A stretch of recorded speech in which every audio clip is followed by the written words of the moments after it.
હમણાં તો બધાના જ ઘરમાં લગભગ એર કન્ડિશન જોવા મળે છે અને ગરમી પણ એટલી બધી પડે છે કે આપણે ખુદ એસી વગર રહી શકતા નથી. તો પેરેન્ટ્સ અમારી ઓપીડીમાં આવીને એવું પૂછે છે કે સર અમે અમારા બાળકને એર કન્ડિશનમાં રાખી શકીએ, અમારી સાથે સુવડાવી શકીએ? અમારું બાળક તો ખૂબ નાનું છે, તો એને અમે રાખશું તો શરદી ખાંસી નહીં થઈ જાય, મારું બાળક માંદું તો નહીં પડી જાય ને? તો મિત્રો, આજે હું તમને એ બાબતનું ગાઈડન્સ આપીશ કે આપણે કઈ કઈ વસ્તુ ધ્યાનમાં રાખશું તો આપણા બાળકને આપણે એર કન્ડિશનમાં રાખી શકશું.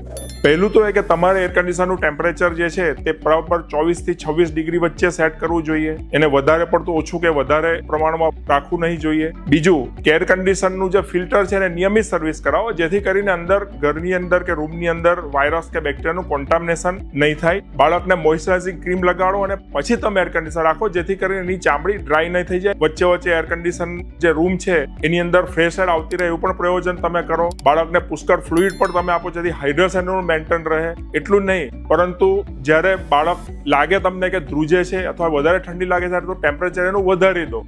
બીજું કે બાળકને આખો દિવસ એસીમાં નહીં રાખો, તમે એને જરૂરિયાતના સમય રાખો એસીમાં, અને બાકીના સમય એને બરાબર કુદરતી રીતે હવા અને સૂર્યપ્રકાશ મળે એવું પણ તમે પ્રોવિઝન કરી શકો છો. પણ વૈજ્ઞાનિક સત્ય તો એ છે કે બાળકના શરીરમાં સબક્યુટેનસ ફેટ આપણા કરતાં વધારે હોવાથી ગરમી પણ આપણા કરતાં એમને વધારે લાગે છે અને તેથી એસીની જરૂર આપણા કરતાં એમને વધારે હોય છે. પરંતુ આટલી વસ્તુ ધ્યાનમાં રાખો કે જો તમારા બાળકને શરદી ખાંસી હોય, બાળક તમારું નવજાત હોય, તમને લાગે કે બાળક વધારે પણ શરીર ઠંડુ થઈ ગયું છે તો એસીનું ટેમ્પરેચર થોડું વધારી દો.